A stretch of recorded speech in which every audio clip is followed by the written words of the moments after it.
Hi friends, నిన్న జమ్మూ కాశ్మీర్లో ఉగ్రవాద దాడి జరిగింది తెలుసా?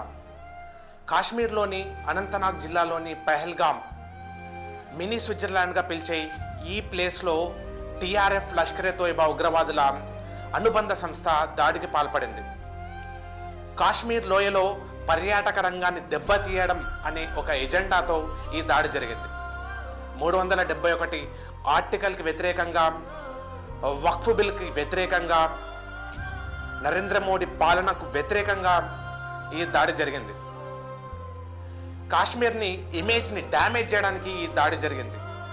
నువ్వు హిందువా అని ఐడి కార్డ్ చెక్ చేసి, సుంతి చెక్ చేసి మరీ చంపారు. వెళ్ళి మోడీకి చెప్పు అని డైరెక్ట్గా వార్నింగ్ ఇచ్చి మరీ చంపారు.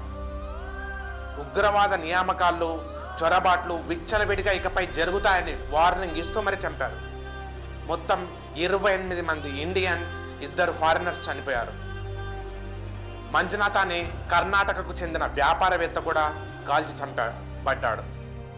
హైదరాబాద్కు చెందిన Manish Ranjan intelligence bureau officer కూడా చనిపోయాడు. ఇంటెలిజెన్స్ కంప్లీట్గా ఫెయిల్ అయిపోయింది.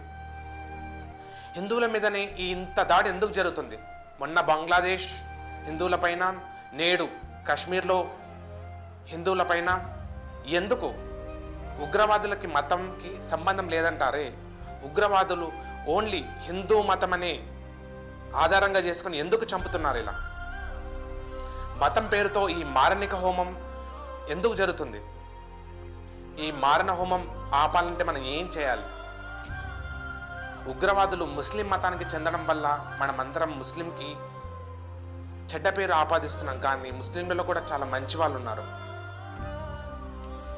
ఎవరైతే ఈ దాడిలో చనిపోయారో, ఎవరైతే బాధితులు ఉన్నారో వాళ్ళందరి ఆత్మకి శాంతి చేకూరాలని, వాళ్ళ ఫ్యామిలీస్కి, వాళ్ళ కుటుంబాలకి ఆ దేవుడు ధైర్యాన్ని ఇవ్వాలని కోరుకుంటూ జై హింద్, జై భారత్.